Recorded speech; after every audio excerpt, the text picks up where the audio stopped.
Imagine moving into your dream home, only to find it hides a nightmare. This is not just a ghost story. This is the chilling, real case of Europe's most violent haunting, the Black Monk of Pontefract.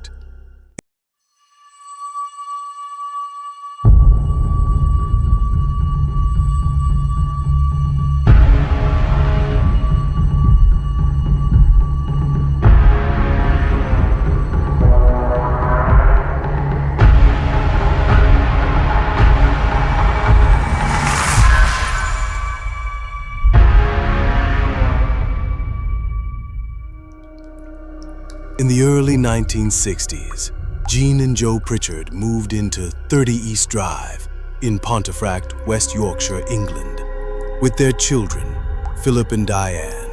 It looked like the perfect place for a fresh start. A quiet neighborhood, a lovely brick house, and the promise of peace. But peace was the last thing they would ever find inside those walls. It began small. One evening, the family returned home to find pools of water forming mysteriously across the kitchen floor. Plumbers were called, but the pipes were fine. The water simply appeared and vanished without explanation. Soon, fine white powder began falling from the ceiling, as though the house itself was decaying from the inside out. But this was no mere faulty house. Things escalated quickly. Cupboards banged open on their own. Furniture slid violently across the floor. Lights flickered and bulbs shattered. Objects lifted into the air and hurled themselves at terrified family members. A heavy grandfather clock swayed, then slammed onto its side with no one near it. The force within 30 East Drive wanted to make itself known, and it wasn't shy about it. Friends and neighbors didn't believe the stories till they saw the horrors themselves.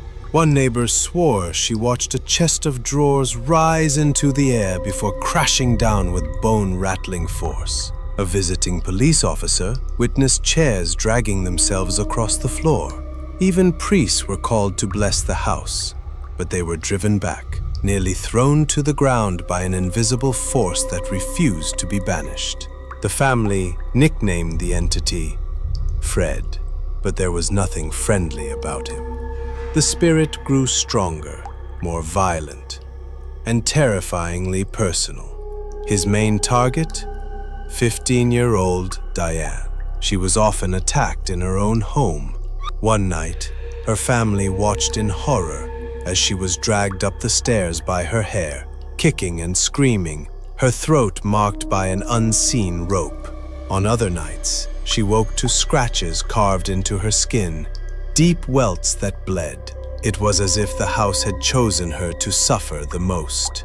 Witnesses began reporting a shadow, a tall, hooded figure dressed in the garb of a medieval monk, always seen near the stairs, always watching. Some described him as faceless, others swore his hood hid nothing but blackness. He became known as the Black Monk of Pontefract. But who, or what, was he really? Historians dug into Pontefract's past and uncovered a chilling possibility. Centuries earlier, executions were carried out near the site of the Pritchard home. One story spoke of a Cluniac monk who had been executed, hanged for unspeakable crimes. Was this tormented figure still haunting the ground where he died, his rage bound forever to the soil beneath 30 East Drive? Even after the Pritchards moved out, the horrors didn't stop. The house sat empty for years. But those who dared to enter reported the same bone-chilling events, loud bangs in the night, the feeling of icy hands grabbing their necks, and the sight of that same cloaked figure standing silently at the top of the stairs. Some paranormal investigators fled in terror after only minutes inside. To this day, 30 East Drive stands as one of Europe's most infamous haunted houses. Modern ghost hunters who brave its halls often leave with scratches across their arms or legs, their equipment fried by sudden surges of energy. Many refuse to stay past midnight. Locals cross the street rather than walk past its gate after dark. It has earned a reputation, not just as haunted, but cursed. And so, the Black Monk of Pontefract lingers. Some say he is a tortured soul. Others believe he is something far darker, a demonic force wearing the guise of a monk. But one thing is certain. Those who step into 30 East Drive never forget what they see, what they feel, what they hear. The house doesn't just contain a ghost. It contains pure, unrelenting evil.